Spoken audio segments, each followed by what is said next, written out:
Assalomu alaykum, hurmatli bizni kuzatib turgan bemorlar. Mana navbatdagi bemorimizga bugun javob beryapmiz. Bizga kelgan ahvolini videoga ola olmaganmiz, lekin mana ketishida biz haqimizdagi o'zini qanaqadir fikrlari bo'lsa, o'zidan mana eshitib guvohi bo'lishingiz mumkin. Opajon, o'zingiz tanishtirib, kelganda ahvolingiz qanaqa muammo bilan bizga murojaat qilgansiz-ku, hozir qanaqa o'zgarish yoki qanaqadir holatlar bo'lsa aytib bering. Men Vobkent tumani Navbahor ko'chasidanman. Kelganimda shu ikki oyog'imning ikkinchi barmoqlari, bosh barmog'imdan ikkinchlari ikkalasini ham shu oyoq kiyimimni ko'tara olmay qolib shishgan holga keldim. Tabiiy narsalar bilan davolandim, masajlar yaxshi, igna terapiya oldim. Bizni maqtab bering. Yo'q, deyishga olmayapman, yo'q. Sizga hozir kimdir yozib bergan narsani aytib beradigan deb qolyapsiz-da. To'g'rimi? O'shaning uchun mana o'zingizda bo'lgan narsani mana masajlar uni aytmang mana. O'zingizda mana bitta ikkita barmog'ingiz qaraq, yana nima qo'shimcha kasalliklaringiz bor? Belimga, orqamga unaqa grijam bor edi, yaxshiman. Qarang, bundan oldin bizdan boshqa joylarda lechma olganmiz. Borganman, 4-5 ta joyga borganman. Necha yildan beri qiynaydi bu barmoq? 4 yildan beri shu barmog'im Xo'p, nimalar degan o'sha? Anoda Rentgenga ham tushganman, bir joyga, bir doktorga borganimga Buxoroga. Anaqa Covid bo'lganmisiz deb so'raganmanda.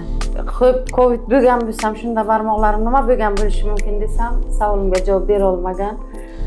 O'sha yerda ham 14 kun shunday davolanganman, hech nima menga tuzalish bo'lmagan. Endi bitta narsa, Covid bo'lgan bo'lsa, bu barmoqqa nima taalluqli joyi bor, aloqasi bor. Misol Covid bo'lgan bo'lsa, o'pkaga yoki qanaqadir harakatlarga, suyaklarda mo'rtlashishiga ham Covid sabab bo'lgan yo'q. Faqatgina biz doktorlarimiz ko'proq gormonlardan foydalanib, o'sha Covid yengish uchun o'zimiz qo'ldan qilib qo'ydik-da o narsani. O'sha suyak yemirilishi deydi, suyak ham hech qachon unaqa uncha-muncha yemirilmaydi, faqatgina tog'ay qismi ko'p yemiriladi. O'sha hisobi. Suyakda kalsiy yetishmovchilik bo'ladi. Ana shu narsalarda, misol mana boshqa joylarda endi mana borgansizmi? Qayerga borganman dedingiz? Zominga ham borib, zominlarga borgansiz, boshqa joylarda davolangan joylaringiz nomini aytmang. Boshqa joylarga borgansiz, misol masajlarni olgansiz. Boshqa joyda masaj bilan bizning masaj qanaqa farq? Farqi katta, o'zgarish katta, menga Xudoga shukr, yaxshi. Qarang, bir ozgina oldin bir ayol kishi janjal qilib kelgan eri haqida. Misol sizga bu yerda qanaqa narkotik ukol dori yoki qanaqa narkotik giyohlar berilyaptimi? Yo'q. Necha pul to'ladingiz? 4 million to'ladim. Bu xonaga 4 million to'ladingiz.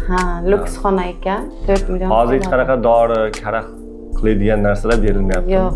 Og'riqni qoldiradigan, vaqtincha narsa yo'q.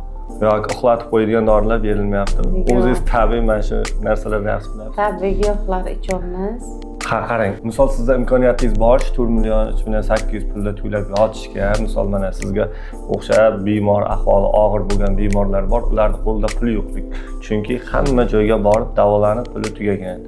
Misol kimdandir qarz olib keladi, kim qaysidir narsasini sotib keladi. O'sha sotib kelgan, qarz olib kelgan narsasiga arziydimi, yo'qmi? Men bu yerda albatta arziydi. O'zingizdan boshqa bemorlarning fikrini eshityapsizmi? Shuni ko'p bemorlar kelib ketdi shu yotgan davrim vaqtida, hamma tuzalib yaxshi bo'lgan. Endi nima Allohdan hammasi. Shunday. Bizda bitta sababchi. Biz endi siz sababchi qilib qo'ygan, sizni ham yuzingizni yorug' qilsin kasallarimizni oldiga. Boshqalarga bemalol tavsiya qila olasiz. Albatta tavsiya qilaman, kelib bemalol davolanib ketishlaringiz mumkin. Shunday. Opani bitta fikrlarini eshitib olaylik. Qanaqa ahvolda kelgandingiz? Mana yuray olmasdim. Sherakilim o'sha bitta masajdan keyin Xudoga beso'p shukr. Hozir qayringizdadir ignani uchchalik og'riq bor? Yo'q desam ham bo'ladi. Umuman yo'q. Yo'q. Nima ish qilsangiz ham, o'tirsangiz ham, yursangiz ham, tursangiz ham og'riq yo'q. O'tirman, yurib, ertalablar, kechqurun apotdan keyin yurayapman, hech qanaqa og'riq. Mana boshqa joylarda siz ham borib lechina olganman dedingiz. Boshqa joyda masaj bilan yoki davolash prinsipimiz bilan farqi bormi yo'qmi? Farqi bor. Samarqandga davolangan. Og'rig'i buna qolib ketgan yo'g'ida. Ana bera kelgandan keyin o'sha bir marta masajdan keyin oyog'im ham yaxshi, yengil belimda. Xudoga shukr. Bitta turib yurish imkoniyati bormi? Bor. Bemalol, men yaxshi, Xudoga beso'p shukr. Egilib ko'ring. Ana shu joyga egiling, ha. O'tiring. O'tiring, ha, ana shu. O'tiring. Xudoga shukr. Sizdan bitta turib yurib tan o'qib bering. Tamam. O'shani o'zi yetadi. O'tirib turing. Bo'ldi, tamam. Endi ozgina o'zingiz fikringizni aytib yuboring. Shira davolanishga kelmoqchi bo'lganlar bemalol kelib davolansangizlar bo'ladi, ishonchli. Men yaxshi bo'ldim, Xudoga shukr. Nima bo'lib ketgani yo'q, hammamiz yaxshi deb ketibdilar. Minnatdorchilik bildirib, kattakon rahmat sizga ham. Xullas bizda hozircha shunaqa yangiliklar, bizlarni kuzatishda davom etingizlar. Sog' bo'linglar, omon bo'linglar.